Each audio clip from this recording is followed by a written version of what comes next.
Nagpa-press con po kanina, no? I hope you're well aware of yun nga press con ni VP Sara earlier. After po lumabas nitong ating former DepEd USEC na si Gloria Mercado, revealing some information about yung pagbibigay nga daw ng envelopes worth 50K, totaling to 450,000. For, What can you say for about...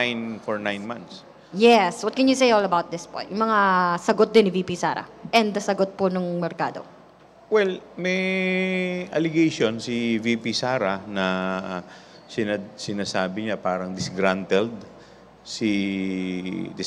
employee, and may allegation po siya na parang nagsusolicit daw something like 16 million. But it was answered by Yusek Mercado. Parang ang sinasabi niya parang it's a project ng supposed ng DepEd at parang wala namang perang involved. I think it's a machine, something like that po. So, one allegation against another allegation. So, yun po.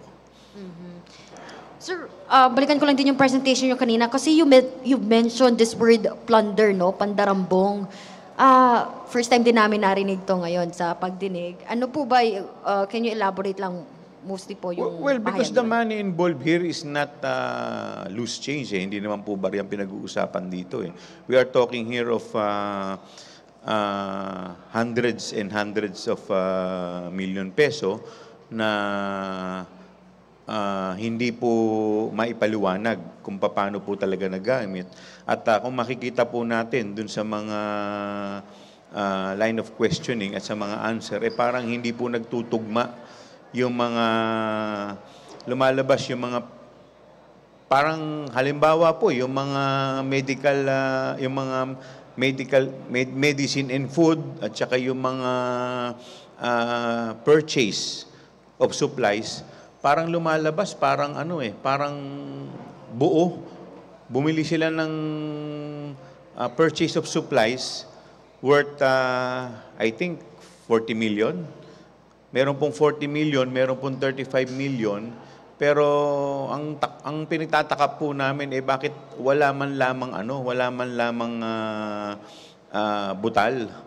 Parang sakto po lahat yung mga numero. At kagaya po nung tinanong namin sa COA, parang lumalabas, sinasabi nga po nila, kaya nga ito daw po na red flag dahil parang hindi nagtutugma sa mga ebidensya na pine-present. Or yung iba, wala talagang ebidensya. So, kaya nga po nagkaroon ng notice of disallowance.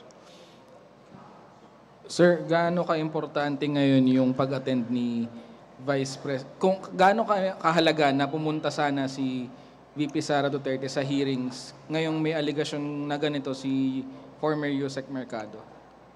Well, tingin ko napakalaga dahil siyempre kung yun ay nasagot niya agad, under oath, at least medyo magkakaroon ng timbang. Kasi po yung sa press con, wala naman po, it's not under oath eh.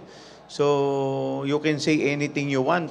Unlike dito po, yung nag-aakusa po sa kanya at sinagot din po yung kanyang accusation, under oath.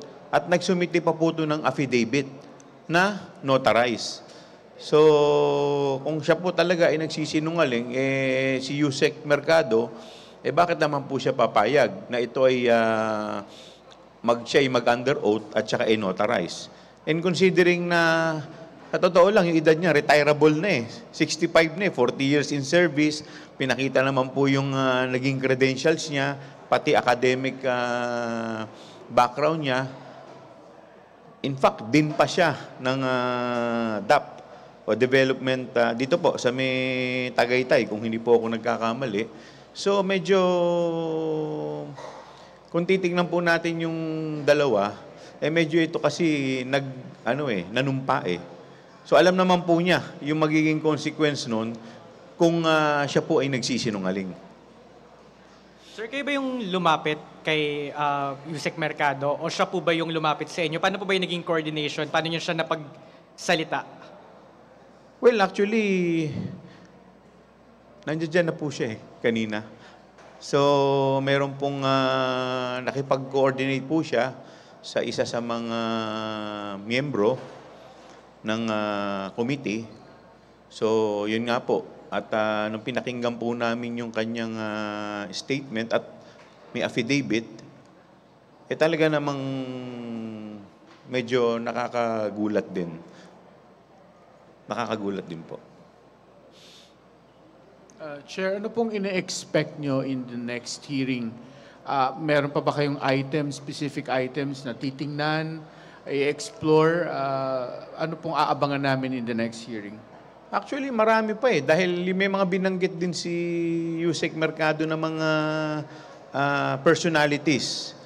Like yung kumausap sa kanya, inagbigay sa kanya ng 50,000 at yung asawa po nun na I think part din ng department ni BP Sara.